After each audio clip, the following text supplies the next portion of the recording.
Então, Marina, deixa eu te perguntar, assim, como é que é a história típica da paciente que tem uma ruptura prematura das membranas e por que ela acontece?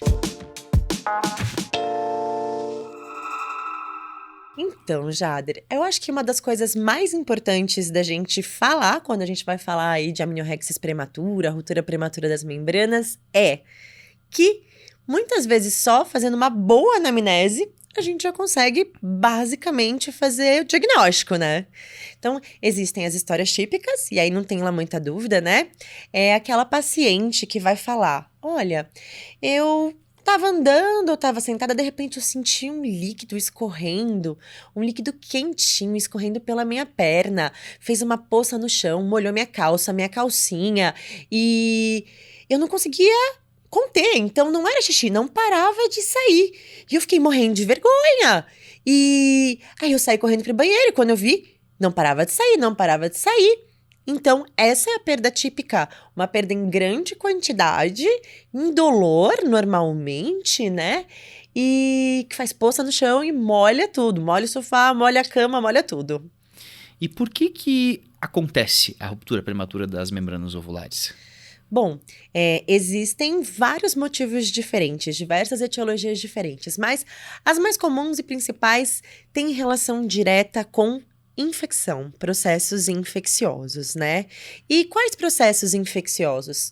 Dos mais diversos, mas a gente sempre vai lembrar aí das vulvovaginites, principalmente quando a gente tem vaginose bacteriana, a produção daquelas enzimas, clamídia e gonorreia, infecção do trato urinário, mas, na verdade, qualquer infecção, porque acaba estimulando aí a via do ácido araquidônico, que essa inflamação que gera pode fazer com que a gente tenha uma área de mais sensibilidade na membrana e a ruptura da mesma. Então, uma infecção de garganta pode dar ruptura prematura de membranas ovulares? Aumenta o risco, sim, como também aumenta o risco de trabalho de parto prematuro.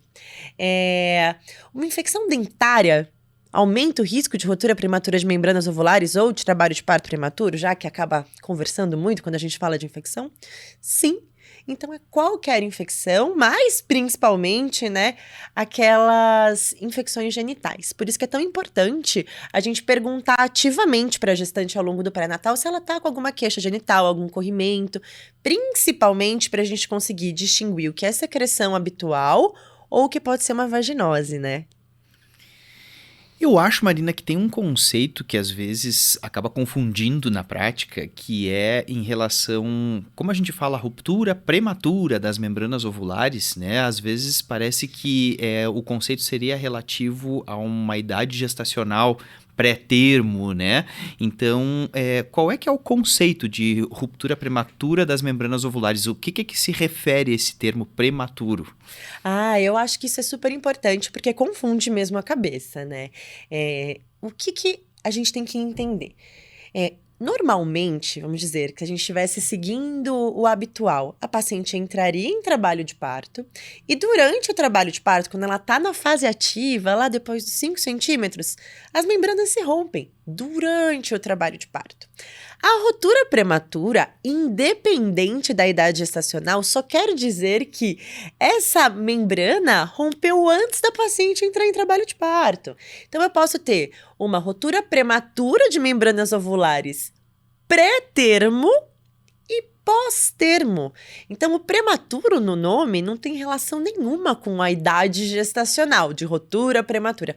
Por isso que muitos lugares preferem falar de amniorexis prematura, para não ficar com essa ideia, né? Apesar de ter o termo prematuro no nome também, você consegue diferenciar um pouco mais na fala mais coloquial, menos formal, né? É importante a gente lembrar que então, o prematuro, na verdade, é em relação ao O trabalho trabalho de de parto, parto. né? Prematuro em relação ao Exato. trabalho de parto. Exato. Então, a gente tem a ruptura prematura de membranas pré-termo e no termo. E uma outra coisa muito importante de falar é que as condutas, elas são completamente diferentes, tá?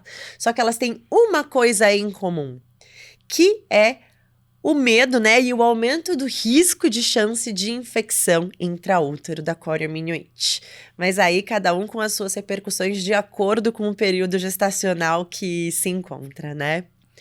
Sabe, Jader, uma coisa que eu queria falar? Quando você me perguntou sobre fatores de risco, eu acabei falando só da infecção, mas existem outros fatores de risco muito, muito, muito importantes para a ruptura prematura de membranas ovulares, como, por exemplo, a hiperdistensão da cavidade uterina. Tá?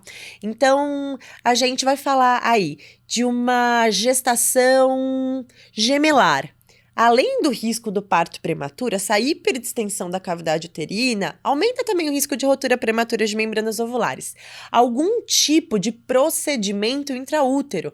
Então, uma paciente que precisa passar por uma amniocentese, uma cordocentese, biópsia de vilo também. Paciente que faz uma cervicodilatação precoce e precisa realizar algum tipo de procedimento vaginal, como uma cerclagem de emergência, também aí é fator de risco. Pacientes tabagistas, pacientes que têm desnutrição, tem risco muito aumentado, aí do ponto de vista nutricional ou de hipoxemia crônica pelo tabagismo de ruptura prematura de membranas ovulares. Então, não é só infecção que aumenta o risco dessas membranas se romperem antes do trabalho de parto, tá certo? A gente tem outros fatores relacionados. Uma outra coisa muito comum, paciente que tem um mioma que acaba tendo invasão cavitária, né, componente submucoso, aqueles miomas figo 0, figo 1, figo 2, pacientes com pólipos endometriais também. E eu costumo falar, Jader, que a gente tem que imaginar como se fosse realmente uma grande bexiga, né? E aí, se eu tenho qualquer coisa aqui que acaba invadindo a cavidade uterina, imagina uma bexiga e você ficar com o dedo assim, ó, tec, tec, tec, tec, tec, no mesmo local. Essa região fica mais fina, mais frágil, tem muito mais chance de romper. Então, também existem esses fatores mecânicos de alterações anatômicas que podem ser relacionadas à ruptura prematura de membranas ovulares. Excelente, e acho que é bem importante a gente lembrar disso, né, porque é bem isso, o líquido, a bolsa é uma grande bexiga, né, repleta de líquido. No momento que tem um cucuruto ali, um mioma, por exemplo, né, que está pressionando, aumenta realmente a chance dessa bexiga romper. Né? Um septo, mesmo um pólipo, tanto que a gente fala aí na retirada de pólipos em pacientes na idade reprodutiva, quando ela tem desejo de engravidar, se a gente às vezes faz a esteroscopia mesmo para diminuir os riscos durante a gestação, né?